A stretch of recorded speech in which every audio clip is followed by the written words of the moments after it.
Hello everyone, welcome to Sri AZ Kaneria Primary School, Standard 8. વિદ્યાર્થી મિત્રો, આજે આપણે ઇંગ્લિશ ગ્રામર એન્ડ કમ્પોઝિશન ભણીશું, જેમાં પહેલો યુનિટ આજે આપણે ભણવાના છીએ. પહેલો યુનિટ છે ધ એડજેક્ટિવ. એડજેક્ટિવ તમે ગુજરાતીમાં પણ ભણી ગયા હશો વ્યાકરણમાં.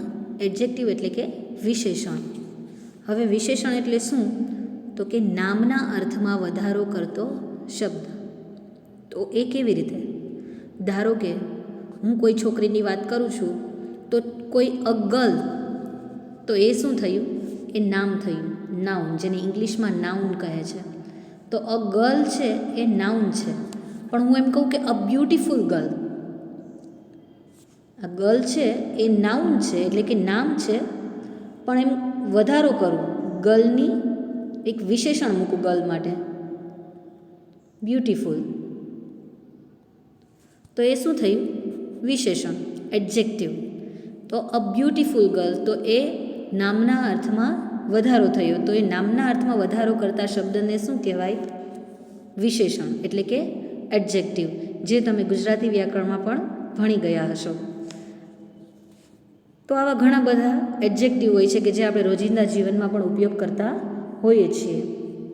અહીંયા આપણે જોઈએ કે કોઈ પણ સંજ્ઞાવાચક કે સામાન્ય નામોની પહેલાં કેટલીક વાર તેમનું ગુણ વર્ણન કરતા શબ્દો મૂકવામાં આવે છે. એટલે મેં અહીંયા જુઓ, તમે ગર્લની વાત તો કરી, છોકરી તો છે પણ કેવી છે? સુંદર છે.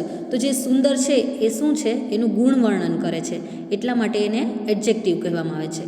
આ ગુણ વર્ણનમાં જે નામના રંગ, કદ, આકાર વગેરે આવી શકે, આ પ્રકારના શબ્દો પરસ્પર વિરોધી પણ હોઈ શકે છે. હવે જે આ એડજેક્ટિવ્સ હોય છે એ કયા કયા પ્રકારના હોય છે? તો કે રંગને લગતા, કદને લગતા, આકારને લગતા. બરાબર છે?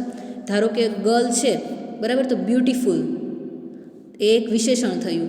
હવે હું એમ કહું કે ટોલ ગર્લ એટલે કે ઊંચી છોકરી. બરાબર છે? તો એના કદને લઈને આપણે વિશેષણ મૂક્યું. બરાબર છે? પછી હું એમ કહું કે રાઉન્ડ અર્થ, તો કે ગોળ પૃથ્વી. તો પૃથ્વી તો છે પણ કેવી છે? રાઉન્ડ. તો એ શું થયું? આકારને લઈને એનું એડજેક્ટિવ બન્યું. તો આવા બધા જે એડજેક્ટિવ્સ છે એ આપણે રોજિંદા જીવનમાં ઉપયોગ કરતા જ હોઈએ છીએ. જોઈએ આપણે અહીંયા અ ન્યૂ બુક. ચલો, અહીંયા બુક છે એ શું છે? નાઉન છે. અને નાઉનમાં એના અર્થમાં જે વધારો કરે છે એ શબ્દ કયો છે? ન્યૂ, જે અહીંયા ડાર્ક કરેલો છે. એટલે કે ન્યૂ છે એટલે કે નવું. પુસ્તક તો છે પણ કેવું છે? નવું પુસ્તક. તો બુક છે એ નાઉન છે અને ન્યૂ છે એ શું છે? એડજેક્ટિવ. એન ઓલ્ડ સ્ટોરી, અહીંયા સ્ટોરી છે એ નાઉન થશે. વાર્તા તો છે પણ કેવી છે? ઓલ્ડ, જૂની. અ ફેટ મેન, માણસ તો છે પણ કેવો છે? ફેટ એટલે કે જાડો છે. થીન બોય, બોય નાઉન છે ને થીન એટલે કે પાતળો એડજેક્ટિવ છે. તો આ બધા શબ્દો એડજેક્ટિવ્સ છે કે જે નાઉનના અર્થમાં વધારો કરતા હોય છે અને જે એકબીજાને અમુક ગ્રુપથી અલગ પાડે છે. બરાબર છે? એક્ઝામ્પલ્સ આપણે જોઈએ કે this is a big room. આ મોટો ઓરડો છે. બરાબર છે? હવે ઘણા બધા રૂમ હોય તો આપણે તે રૂમમાંથી કોઈ એક રૂમ અલગ તારવવો છે. તો બરાબર, તો તેની વિશેષતા આપણે બતાવવી પડે. તો અહીંયા એની વિશેષતા શું બતાવી છે? આપણે વિશેષણ કયું યુઝ કર્યું છે? બિગ એટલે કે મોટો. બરાબર. સેકન્ડ જોઈએ, that is a red flower. પેલું લાલ ફૂલ છે. બરાબર છે? ઘણા બધા ફૂલોનો સમૂહ પડેલો છે, તો આપણે એમાંથી કોઈ વિશેષ ફૂલ જોઈએ છે તો આપણે તેને દર્શાવવા માટે રેડ એટલે કે એડજેક્ટિવ રેડનો ઉપયોગ કર્યો છે. તો આ શું થશે? અહીંયા પણ that is a red flower. તો ફ્લાવર છે એ નાઉન છે અને રેડ છે એનું એડજેક્ટિવ છે. આગળ જોઈએ,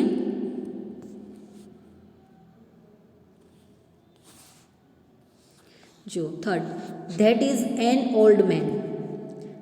પેલું જૂનું ઘર છે. બરાબર છે? ઘર તો છે પણ કેવું છે? ઓલ્ડ એટલે કે જૂનું. અહીંયા ઓલ્ડના આપણે બે અર્થ કરવાના છે. ઓલ્ડ એટલે જૂનું પણ થાય અને ઓલ્ડ એટલે વૃદ્ધ પણ થાય. શું થાય? વૃદ્ધ. એટલે આ બંને શબ્દો અલગ અલગ છે, બેનો સ્પેલિંગ એક છે, એટલે યાદ રાખવું. ઉપર આપેલા બધા જ વાક્યોમાં વિશેષણ નામની પહેલાં મુકાયા છે. એ a big room, a red flower and old house. તમે જોયું અહીંયા બધે કે જુઓ વિશેષણ ક્યાં આપેલું છે કે નામની અગાઉ વાપરેલા છે. આ બધા જ વિશેષણ નામની અગાઉ વાપરેલા છે. જુઓ, અ બિગ રૂમ, બરાબર છે, તો આ વિશેષણ નામની અગાઉ વાપરેલું છે. રેડ ફ્લાવર, તો એ પણ નામની અગાઉ વાપરેલું છે. એન્ડ ઓલ્ડ હાઉસ, તો એ પણ નામની અગાઉ વાપરેલું છે. એટલા માટે એની સાથે બધા આર્ટિકલ્સ એટલે કે એ એન આવેલા છે. બરાબર છે, આર્ટિકલ મૂકી શકાય છે. બરાબર. પણ અમુક એવા હોય છે કે જે વાક્યના અંતે પણ વિશેષણ મુકાતા હોય છે. બરાબર છે. હું એમ તમને કહું કે this is a beautiful girl, આ સુંદર છોકરી છે. હવે હું એ વાક્યને એમ પણ લખી શકું કે ધીસ ગર્લ ઇઝ બ્યુટિફુલ, આ છોકરી સુંદર છે. તો એવી રીતે પણ વાક્ય રચના બની શકે છે. તો અહીંયા જુઓ એનું ઉદાહરણ,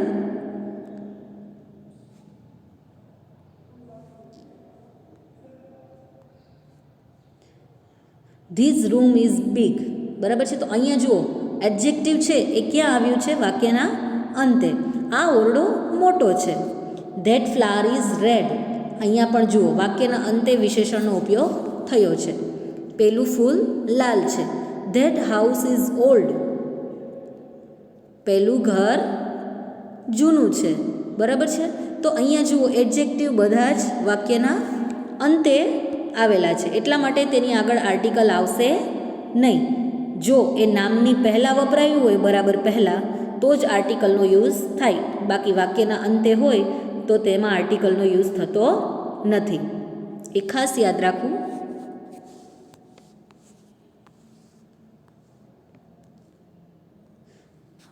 જો નામની પહેલાં વિશેષણ મૂકવામાં આવે તો વિશેષણના ઉચ્ચાર પ્રમાણે આપણે આર્ટિકલ મૂકવાનો હોય છે. બરાબર છે.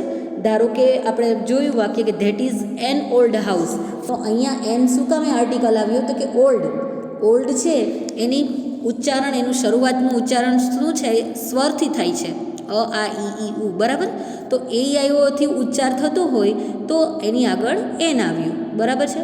વિશેષણ ક્રિયાપદ પછી મૂકવામાં આવે તો કોઈ આર્ટિકલનો ઉપયોગ થતો નથી. કે ધેટ હાઉસ ઇઝ ઓલ્ડ. જુઓ આ બંને વાક્યો અર્થ એક જ છે, પણ એડજેક્ટિવના સ્થાન અલગ અલગ છે. એટલે આપણને ખબર હોવી જોઈએ કે નામની અગાઉ મૂક્યું હોય તો આર્ટિકલ વાપરવાનું, અને વાક્યના અંતે હોય તો આર્ટિકલ મૂકવામાં આવતો નથી. હવે આવા આપણે વિશેષણો જોઈએ કે જે એકબીજાના વિરોધી પણ હોય છે. આ બધા જ જે વિરોધી શબ્દો આવશે એ બધા એડજેક્ટિવ્સ છે અને એકબીજાના વિરોધી છે. બરાબર. જુઓ અહીંયા પહેલાં લોંગ એટલે કે લાંબુ, તો એનું થશે શોર્ટ, ટૂંકું. બરાબર. એટલે લોંગ પણ એડજેક્ટિવ છે અને શોર્ટ પણ એડજેક્ટિવ છે. ઓલ્ડ એટલે જૂનું, એનું થશે ન્યૂ એટલે કે નવું. સ્ટ્રોંગનું વીક, હાઈનું લો, ટોલ એટલે ઊંચું, તો શોર્ટ એટલે નીચું. અહીંયા જુઓ શોર્ટનો અર્થ બેમાં આવ્યો, ટૂંકું પણ થાય અને ઠીંગણું પણ થાય. સ્મોલ એટલે નાનું, તો તેનું થશે બિગ, મોટું. બ્યુટીફુલ સુંદર, એનું થશે અગલી. ચીપ એટલે કે સસ્તું, કોસ્ટલી એટલે મોંઘું. ફેટ તો તે thin. Young, old, active, lazy. બરાબર છે. અહીંયા ઘણા બધા એડજેક્ટિવ્સ આપેલા છે કે જેને આપણે જોઈ શકીએ કે એના વિરોધીમાં પણ શબ્દો આપેલા છે. એ બધા જ એડજેક્ટિવ્સ છે કે જેનો આપણે વાક્યમાં ઉપયોગ કરી શકીએ.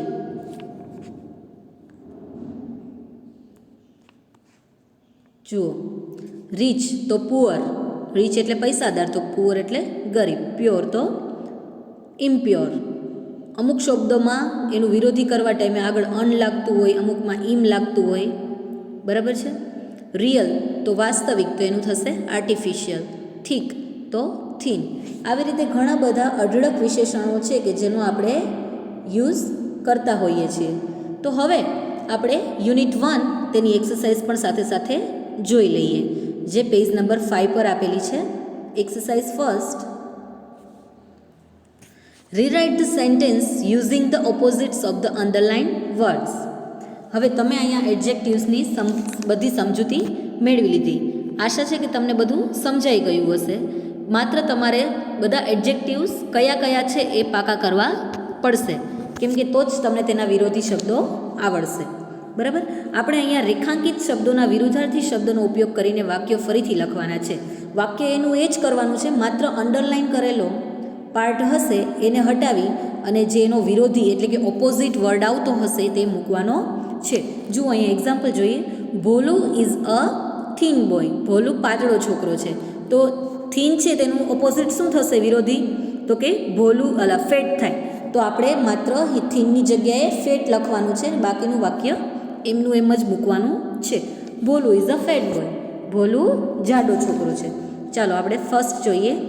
Ratan is a dishonest man. હવે અહીંયા જો રતન અપ્રામાણિક માણસ છે, તો અહીંયા ડિસઓનેસ્ટ આપેલું છે. તો ડિસઓનેસ્ટ છે એટલે કે અપ્રામાણિક. તો આપણે એનું વિરોધી શું થશે? ઓપોઝિટ પ્રામાણિક. તો ડિસઓનેસ્ટની જગ્યાએ શું લખશું આપણે? ઓનેસ્ટ. તો આપણે અહીંયા વાક્ય બનશે, બાકીનું એમને જ લખવાનું છે. રતન ઇઝ.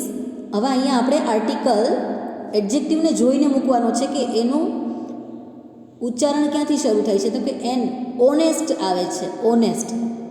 અહીંયા એચનો ઉચ્ચાર અથી થશે. Ratan is an honest man. Ratan પ્રામાણિક માણસ છે. જુઓ અહીંયા આર્ટિકલ એ હતો, કેમ કે તે ડીથી ચાલુ થતો હતો એનું ઉચ્ચારણ, એટલા માટે ત્યાં આર્ટિકલ એ વપરાયો. પણ અહીંયા આર્ટિકલ એન શું કામે વપરાયો? તો કે ઓનેસ્ટ, ડિસઓનેસ્ટનું ઓપોઝિટ ઓનેસ્ટ વાપર્યું છે. તો ઓનેસ્ટનો ઉચ્ચાર અથી થતો હોવાથી આપણે આર્ટિકલ એન મૂક્યું છે. એ ખાસ ખ્યાલ રાખો. સેકન્ડ જોઈએ. The moon is visible today. બરાબર. આજે ચંદ્ર દેખાય છે અથવા દેખીતો છે. તો વિઝિબલ એટલે દેખીતો, તેનું શું થશે? અદૃશ્ય. વિરોધી શું થશે? અદૃશ્ય. તો ઇનવિઝિબલ થશે. તો આપણે અહીંયા થશે કે ધ મૂન ઇઝ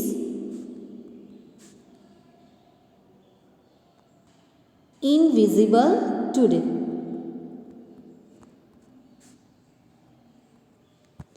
આજે જુઓ અહીંયા આર્ટિકલ આપણે શું કામ નથી લખ્યો કે નોટ કર્યું કોઈ? તો કે નામ તો મૂન છે, બરાબર, એ નાઉન છે. એની અગાઉ જો આપણે વિઝિબલ લીધું હોત ને તો એની આગળ આપણે આર્ટિકલ આવે. પણ અહીંયા જુઓ વાક્યના અંતે જ છે. આમ તો નામ પછી છે, ભલે ટુડે એક વધારાનો શબ્દ છે, પણ નામના પછી એનો ઉપયોગ થયો છે વિશેષણનો, એટલા માટે આપણે અહીંયા આર્ટિકલ મૂક્યો નથી. The moon is invisible today. આજે ચંદ્ર અદૃશ્ય છે. થર્ડ જોઈએ. વીર વોઝ અ ફુલિશ બોય. વીર ફુલિશ એટલે કે મૂર્ખ. વીર એક મૂર્ખ છોકરો હતો. બરાબર. તો અહીંયા આપણે ફુલિશની જગ્યાએ શું મૂકશું? વાઇઝ. વાઇઝ એટલે કે ડાહ્યો અથવા ચતુર. બરાબર છે. તમારે વાક્ય આખું લખવાનું છે. હું માત્ર અહીં અંડરલાઇન કરેલા પાર્ટનું ઓપોઝિટ જ લખીશ. તમારે આખા વાક્યમાં લખવાનું છે કે વીર વોઝ અ વાઇઝ બોય. અહીંયા પણ આર્ટિકલ એ જ આવશે. ફોર્થ જોઈએ. Climbing a mountain is very easy. પર્વત ચડવો એ ખૂબ જ સરળ છે. તો અહીંયા ઇઝીનું આપણે મૂકશું. ઇઝી એટલે સરળ, તો શું થશે સામે? મુશ્કેલ. તો ડિફિકલ્ટ આવશે. અહીંયા climbing a mountain is very difficult. ત્યાર પછીનું જોઈએ. Fifth. Look at that ugly bird. જુઓ અગલી, તો અગલીનું થશે અગલી એટલે કદરૂપું. Look at that ugly bird. પહેલાં કદરૂપા પક્ષી તરફ જુઓ. તો અહીંયા અગલીનું થશે બ્યુટીફુલ. પહેલાં સુંદર પક્ષી તરફ જુઓ. બરાબર. સિક્સ જોઈએ. Piyush is a tall boy. તો અહીંયા ટોલનું પિયુષ ઊંચો છોકરો છે, તો એનું ઓપોઝિટ થશે short. Piyush is a short boy. બરાબર. પિયુષ ઠીંગણો છોકરો છે અથવા નીચો છોકરો છે. The river is empty. Empty એટલે ખાલી. નદી ખાલી છે. તો અહીંયા આપણે એમ્પ્ટીનું ઓપોઝિટ શું થશે? Full. The river is full. નદી ભરેલી છે. 8 જોઈએ. It is bad to breathe impure air. Breathe એટલે કે શ્વાસ લેવો, બરાબર છે. ઇમ્પ્યોર, પ્યોરનું અહીંયા ઓપોઝિટ આપેલ છે. ઇમ્પ્યોર એટલે કે અશુદ્ધ. અશુદ્ધ હવા શ્વાસમાં લેવી ખૂબ જ હાનિકારક છે અથવા ખરાબ છે. તો બેડનું અહીંયા થશે ગુડ, એનું ઓપોઝિટ થશે ગુડ, અને ઇમ્પ્યોરનું થશે પ્યોર. તો તમારે પૂરું વાક્ય લખવાનું છે. It is good to breathe pure air. શુદ્ધ હવા શ્વાસમાં લેવી ખૂબ જ સારી છે. 9th જોઈએ. R those real flowers? શું પેલા વાસ્તવિક એટલે કે સાચેમાં ફૂલ છે, હકીકતમાં ફૂલ છે? તો અહીંયા રિયલનું થશે આર્ટિફિશિયલ, એટલે કે અવાસ્તવિક અથવા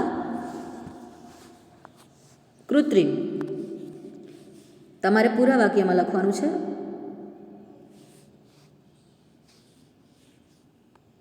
આગળ જોઈએ.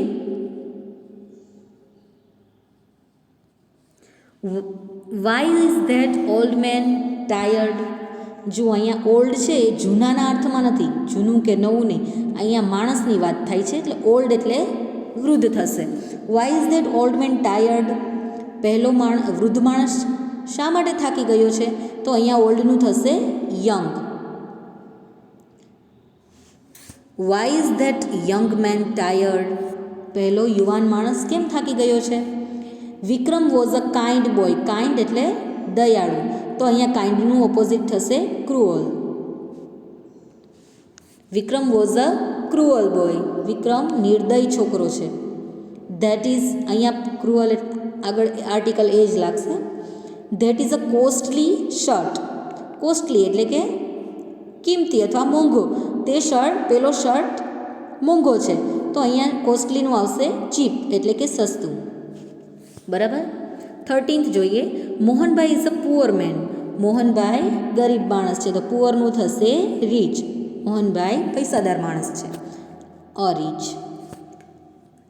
Tarak is a lazy boy. Lazy એટલે કે આળસુ, તો એનું થશે ત્યાં આપણે શું લખશું? આળસુ. અને જે પ્રવૃત્તિમાં રચ્યો પચ્યો રહેતો હોય એટલે એનું આ લેઝીનું વિરોધી ઓપોઝિટ થશે active. Tarak is a active boy. ત્યાર પછીની એક્સરસાઇઝ આપણે જોઈએ. જુઓ. Filling the blanks with the correct words from the brackets. કૌંસમાંથી યોગ્ય શબ્દ વડે ખાલી જગ્યા પૂરવાની છે. તો અહીંયા જે કૌંસમાં બધા શબ્દો આપેલા છે તે બધા જ એડજેક્ટિવ્સ છે, બરાબર.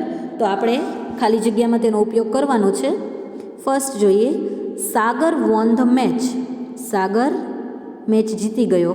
હી ઇઝ બ્લેન્ક. તો શું આવશે? મેચ જીતી જાય તો હેપી જ હોય ને, અહીંયા આવશે હેપી. સેકન્ડ જોઈએ. There is no one at home.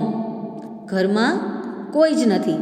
So Miraben is, તેથી મીરાબેન શું છે? ઘરે કોઈ ન હોય તો શું થઈ જાય? એકલા, તો લોનલી. થર્ડ જોઈએ. I have got good marks.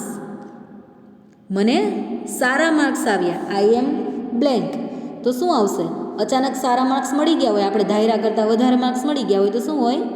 અચરજ આપણને હોય, સરપ્રાઇઝડ હોય. શું હોય? Surprised.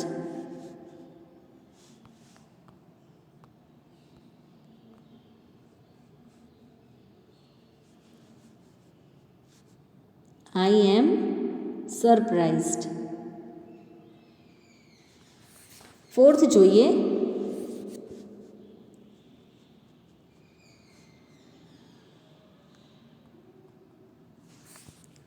Anand lied to his mother. Lied એટલે જૂઠું બોલ્યો. આનંદ તેની માતાને જૂઠું બોલ્યો. He is feeling. હવે જૂઠું બોલાઈ ગયું હોય બોલતા, પણ પછી આપણને જે અપરાધ ભાવ અનુભવાતો હોય એને શું કહેવાય? ગિલ્ટી. એટલે અહીંયા આવશે guilty. He is feeling guilty. તેને બહુ ખરાબ લાગે છે, એમ અપરાધ ભાવ ફીલ થાય છે. ફિફ્થ જોઈએ. Sanjay is blank that is he will stand first in the class. જો અહીંયા હી વિલ સ્ટેન્ડ એટલે પોતે પહેલો ક્રમાંકે ક્લાસમાં આવશે, પોતે ક્લાસમાં પહેલા નંબરે આવશે. તો એ આવશે એટલે એને ભવિષ્યવાણી કરી છે. તો સંજય ઇઝ શું આવશે તમે આમાં જુઓ જોઈએ. એને પોતાને કોન્ફિડન્ટ હોય ને, વિશ્વાસ છે એને કે હું ક્લાસમાં પહેલો નંબર જ આવીશ, એટલે અહીંયા આવશે confidence. Sanjay is confident that he will stand first in the class. 6 જોઈએ. We are blank of sitting in the house. અમે અહીંયા ઘરમાં બેસીને શું થઈ ગયા હોય, બોર્ડ, કંટાળી ગયા છીએ. 7th જોઈએ. Are there blank animals in the zoo. ચલો શું આવશે કાઉન્સમાંથી? એનિમલ્સ. અહીંયા કેવા એનિમલ્સની વાત થઈ હશે? તો કે વાઇલ્ડ એટલે કે જંગલી પ્રાણીઓ. શું આ ઝૂમાં જંગલી પ્રાણીઓ છે? અનિલ 8 જોઈએ. Anil has got less marks. અનિલને ઓછા માર્ક્સ આવ્યા છે. લેસ એટલે કે ઓછા. તો લેસનું અહીંયા ઓપોઝિટ મૂકવું પડશે. લેસ માર્ક્સ એટલે કે અહીંયા ઓછા માર્ક આવ્યા છે. તો હી ઇઝ તો શું હોય? ઓછા માર્ક્સ આવે તો શું થઈ જાય? સેડ. ધાર્યા હોય એના કરતાં ઓછા માર્ક્સ આવે તો સેડ થઈ જાય, એટલે અહીંયા આવશે તે દુઃખી છે. 9th જોઈએ. This is a blank book. આ બુક કેવી છે? તો અહીંયા આવશે થીક, જાડી બુક છે. આ ચોપડી જાડી છે. 10th જોઈએ. This is a blank story.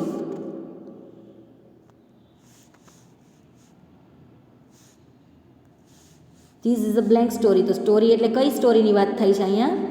તો કે આ વાત જે તમને મેં વાત કરી એ ટ્રુ એટલે કે વાસ્તવિક સ્ટોરી છે, બરાબર છે, સાચી વાર્તા છે. Hari does not have money to pay the fees. Hari પાસે ફી ભરવાના પૈસા નથી. તો હી શું હોય? તો ન કાઉન્સમાંથી શું આવશે? એમની પાસે ફીના પૈસા ન હોય તો અહીંયા આવશે poor. He is poor. The teacher is blank with the naughty boys. ચલો, નોટી એટલે કે તોફાની છોકરાઓથી શિક્ષક શું થાય? તો હંમેશા angry. The teacher is angry with the naughty boys. 13th. The grass in the garden is blank. તો અહીંયા શું આવશે? જે ગાર્ડનમાં આવેલું ગ્રાસ એટલે કે ઘાસ છે એ કેવું હોય? સોફ્ટ, એકદમ કોમળ હોય ને, કે જેની ઉપર આપણને ચાલવાની મજા આવે. 14th જોઈએ. Vinay is a blank boy, he is not weak. જુઓ અહીંયા બંને વિરોધી અર્થમાં વાક્યો આપેલા છે કે Vinay is a blank boy, he is not weak. Weak અહીંયા જુઓ, વીક એટલે અઠવાડિયું નથી, WEAK છે. વીક એટલે કમજોર અથવા નબળો. તો કે તે નબળો નથી. તો કેવો હશે? એનો વિરોધી ઓપોઝિટ શું થશે? Strong. Vinay is a strong boy, he is not weak. Vinay મજબૂત છોકરો છે, તે નબળો નથી. 15th લાસ્ટ જોઈએ. Ram is a blank runner, he will win the race. અહીંયા જો એક ભવિષ્યવાણી બતાવેલી છે કે તે રેસ જીતી જશે. તો રેસ કોણ જીતી જાય? તો કે ફાસ્ટ હોય દોડવામાં તે જ જીતે ને. તો Ram is a fast runner, he will win the race. તો અહીંયા આપણે એડજેક્ટિવ યુનિટ 1 પૂરો થાય છે. હવે નવા ટોપિક સાથે નેક્સ્ટ લેક્ચરમાં મળશું. ત્યાં સુધી ગુડ બાય.